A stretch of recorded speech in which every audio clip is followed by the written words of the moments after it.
Hey, how's it going, everybody? Welcome to ZooBox. I'm Sean. I got a quick in the car movie review. I just got out of M. Night Shyamalan's newest film, Trap.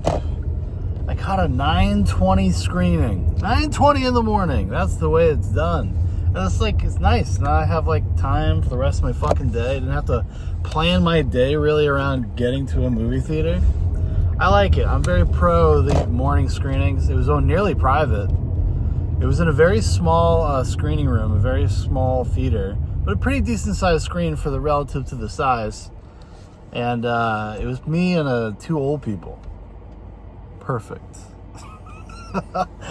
Perfect. Because they don't really talk. That's nice.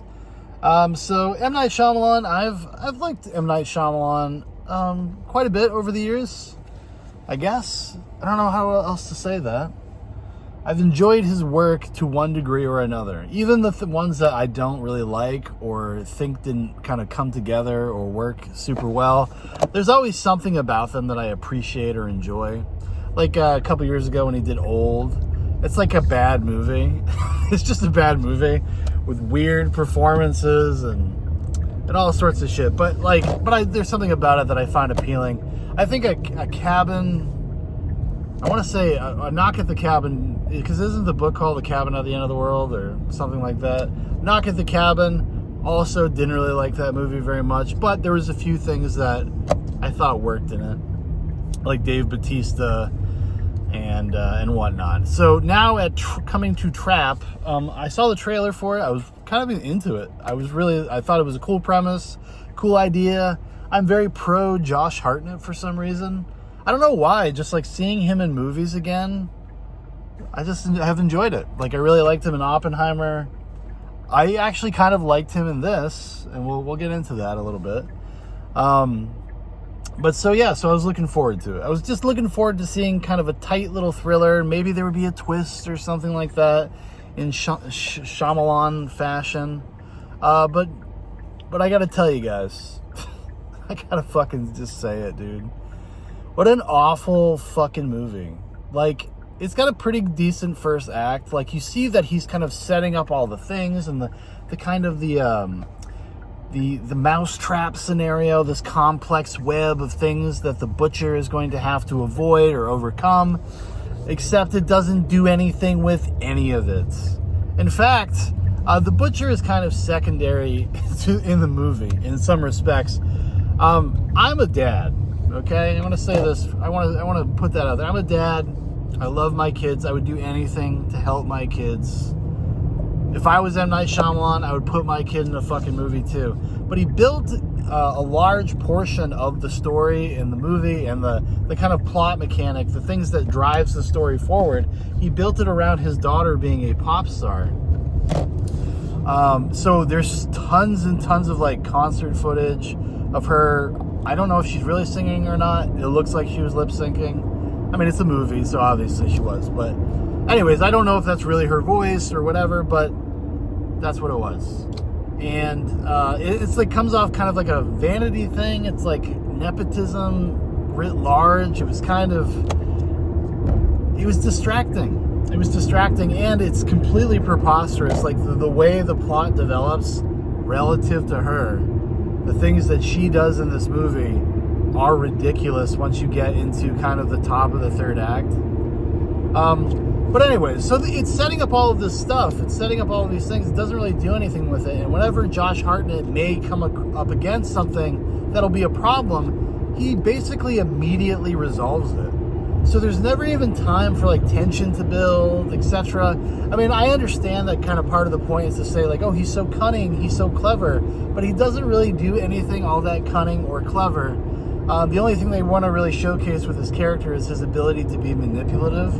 But that didn't mean he was very smart, I'll say.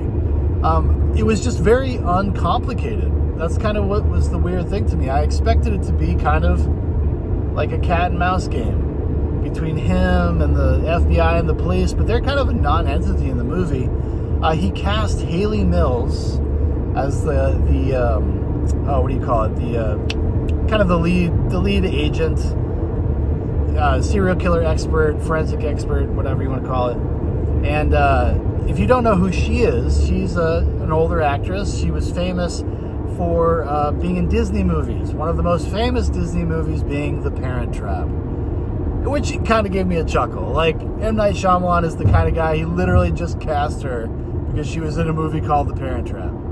And everybody would know. And he just likes to play with things like that. I kind of give him a pass on things like that. And Hayley Mills is not a bad actress, so it worked out okay. He did a very similar thing in Split, if you'll remember. Not with Hayley Mills. The actress's name is eluding me at the moment, but you would remember. You would know what I'm talking about if you know, you know. There you go. I got it out. Sorry, I'm driving at the same time. I haven't really processed everything, all my feelings, I suppose, about the movie. Other than I was just kind of, it just gets so ludicrous, even for M. Night Shyamalan standards. Like, I watch M. Night Shyamalan movies kind of, I grade it on a curve a little bit. Because I just kind of like his aesthetic. I like the kind of his point of view. I like the way he goes about things. I like the weirdness of his dialogue. I kind of enjoy those things on just a very superficial level. But this, man, I gotta tell you, dude, it really strained me. Really fucking strained me, especially by the end. I was like, I couldn't wait for the movie to be fucking over. I couldn't wait for it to be over. That's how much I wanted out. That's how much I was not enjoying myself by the end of it. But the movie is like, because it's weird, because it's good in like fits and starts. You're going to be like incredibly bored for long stretches, and then something exciting will happen, or just engaging, or thematically resonant, or something. And then M. Night Shyamalan will just throw it out there, and then do nothing with it. It's fucking crazy. And the whole thing, I got to go back to his daughter thing. I kind of got sidetracked there. I apologize. I got to go back to the daughter thing. It ruined the movie because what he had to contrive to have this pop star be involved in this process, it made it fucking stupid, and it made no sense. It's not resonant. There's a thing in the movie with the character about how he's, obviously a psycho serial killer, sociopath. He's really manipulative, but he's like a good dad.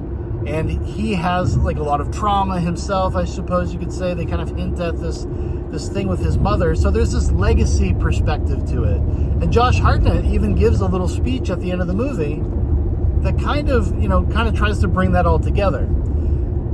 And basically, M. Night Shyamalan took what should have been the daughter's role, like Josh Hartnett's daughter's role, and gave it to this pop star in a way that kind of made no sense. If it's about families, and it's about what you pass down, and it's about like the experience that you have as a parent and as a child and as a father, so on and so forth, as you go down through your lineage, like that's part of it. Like this idea that some people are just born this way, and you can't tell. You'll never be able to tell. They're just crazy psycho people, and there's a certain amount of them you'll never be able to detect that. Because Hayley Mills gives this thing about like, well, people have like a natural inclination or a natural sense of these kinds of things, like almost like you can sense evil. If you're around real evil, there's something, you just feel eerie, you feel uncomfortable. But somebody like Josh Hartnett's character, the Beast, it just doesn't trigger in people because he is so convincing with his kind of facade. And it doesn't really, and not having the family be kind of more intimately involved, I suppose, in everything that happens. I don't want to give anything away because it just came out. But like, it was a giant fucking mistake. It's like a monumental mistake, and it's staring him right in the face as a writer. I was like, how did this get to this far in the fucking process without somebody saying anything? Because you know why? Because it's the nepotism thing, and that's fine. By the way, I don't really give a fuck about nepotism. Nepotism should be expected. Like I said, if I had a kid, I'd probably do something fucking stupid. Well, I would hope it wouldn't be this stupid. I hope I would be able to make it make sense. Because what M. Night Shyamalan's going to do is he's going to potentially like ruin his daughter's future career because he loves her so much. And in a way, he is also like the Beast. But because she's not a great actress. Like, her presence, you know, it is what it is. I'm sure she's a very nice person. This is not a personal thing. But she got a pretty low ceiling on her ability as an actress. The part that she had was bad. It was just a bad character, a bad part. It was just some like fucking self-righteous, indignant pop star. Holy shit! There's a thing. Listen, if you see this movie, the last few moments with M. Night's daughter, what she does. Now, mind you, she's this super famous pop star. What she ends up doing in her final moments is some of the most ridiculous shit I've ever seen. And it was so, like, frustrating. It was just frustrating to watch this kind of nonsensical pablum bullshit. I don't know what the fuck is going on out there in the movies, man. I have a Regal Unlimited pass, so I've been going to see kind of everything that's come out over the summer. And I've seen like one movie that I thought was okay, and that is with kind of caveats. Everything I've seen has been complete dog shit. And I'm so over it. I'm like so fucking pissed that I got a Regal Unlimited pass, that I've spent the time and effort to go to the theaters this many times. And I was hoping so much, dude. I was just like, oh my God, please, one of these be good, like, so I can feel like satisfied at the end of my experience and not just kind of irritated. It's just indicative of what's going on in movies right now. It's just nobody gives a shit. Nobody gives a shit about anything that they're doing other than their own, like, I guess. I don't know what I'm talking about. I just feel like nobody cares. Even though they do. It takes a lot of effort and work to make a movie and to put it out there. And this is what M. Night's vision was. The only thing I'm really getting off of, or coming to terms with M. Night, is that he's just kind of a dumb yuppie. And and a lot of that early praise kind of went to his head a little bit. And I think even he could probably acknowledge that to one degree or another. But there's something about him. He's just like a dumb yuppie who just, what's the way to put it? Like I said, I just got out of the movie, so I'm only thinking about these things for the first time now. It's a dumb yuppie who just is in love with, like, making things seem like things that he likes. And it's such a problem with everything. I mean, is trap derivative? Not really, I guess. Other than maybe some of the ways that he shoots it or something like that. It's not derivative. It's just like, because I don't think if you were not M. Night Shyamalan, they would not let you make this movie, because the script is so fucking bad. And it's a very appropriate to talk about the script when it comes to a guy that's a writer-director. You know, oftentimes people will be like, well, it's a script. It's like, you can't really blame the writer. You don't know what happens to that story after it leaves the writer's hands. And I take that on board and I say that's totally fair. That's a completely fair observation. But not in this case. That script is fucking atrocious.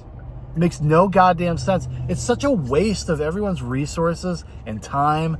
Waste of a game, Josh Hartnett. A waste of a Haley Mills appearance. Extended cameo. What a mess, as my good buddy Prophet likes to quote somebody else. But what a mess. It's just like fucking, I'm so irritated. I'm so mad about it. I'm going to go to the gym and lift some weights for a little while. And then go hang out with my family. But yeah, so it's got a strong first act.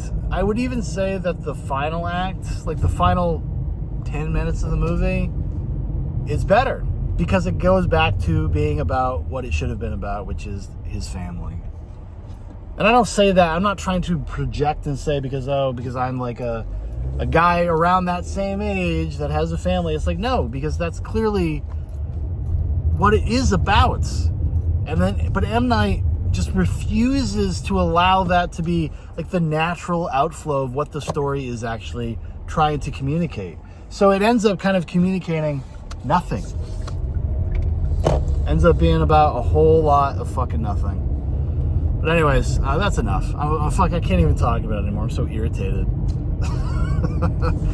My wife wanted to go see it too.